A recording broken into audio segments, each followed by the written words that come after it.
This is not a normal Florida house. This is a house that's beside a nature preserve. These bushes have snakes in them. Typically little black snakes, but I've seen cottonmouths in them too. This bush here on the right, I once stuck my hand in there to pull out a weed, and a brown recluse bit me.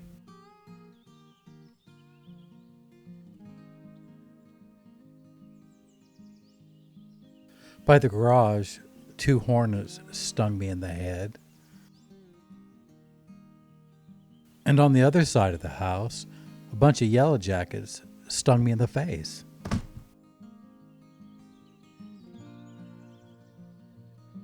Florida is still a beautiful place to live. You just got to keep your hands out of the bushes and carry a first aid kit.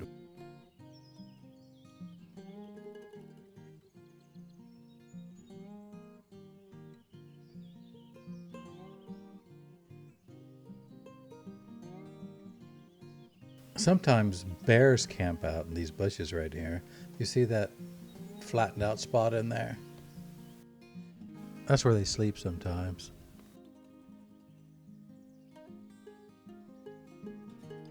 And alligators live in anything bigger than a water puddle. All these pictures and videos are real. I mean to say that I took them around my yard or in the neighborhood.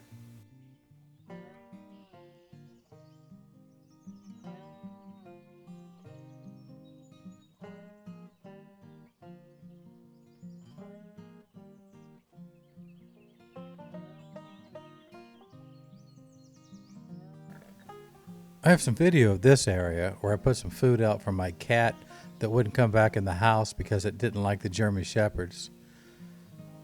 And I put a camera out there to see a bear with a possum about a foot away from his head eating cat food. I guess they don't eat possums.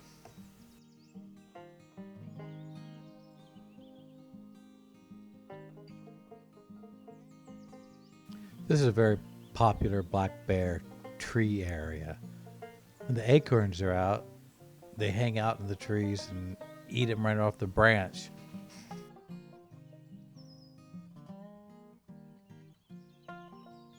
Here's my little baby bear that was abandoned. They took his mother and his sibling, but they couldn't catch him, so they left him. So I took care of him until he was old enough to just wander away one day.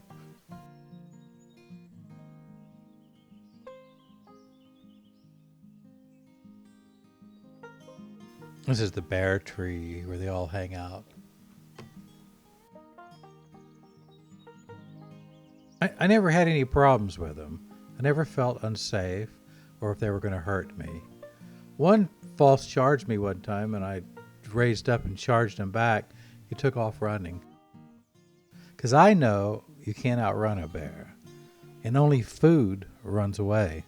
And the trick to encountering a wildlife is don't look like food. In the bottom right-hand corner is the little bear I took care of. He saw me from the woods when I got out of my car, and he ran as fast as he could and sat in front of me. One of the neighbors called the police on me, and they showed up and asked if I was feeding the bears. I said no, although I have been missing some picnic baskets.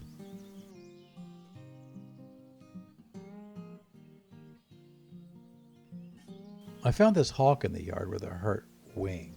I took him to the Audubon. They healed him, and then they brought him back to my neighborhood. I think he killed my cat.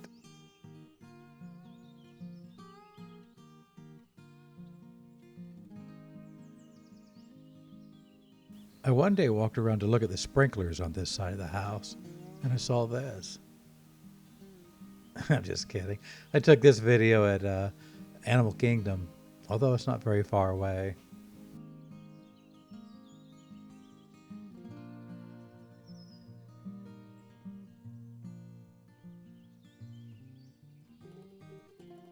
You can see where little creatures have burrowed under the fence at night or during the day.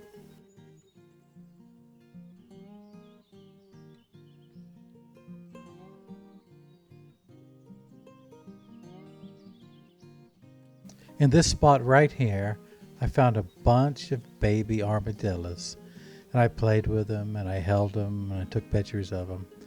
Only later did I find out that they're the only creatures that can give you leprosy. And even another time, I saw a baby raccoon on the side of my yard, and the neighbor next door was throwing baseballs at it. He was a grown man.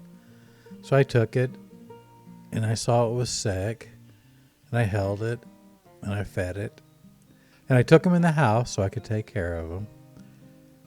And then the next morning, it was foaming at the mouth.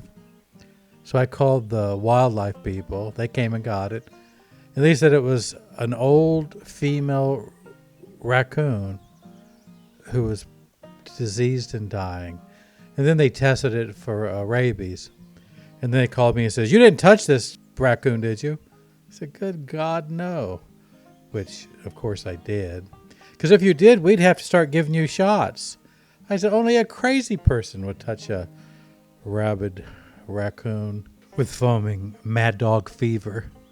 And frankly, I was more concerned about catching leprosy from the armadillos. So there it is. 1,000,000 ways to die while walking your dog in Florida when you live next to a wildlife preserve. Thanks for watching, and we'll see you next time.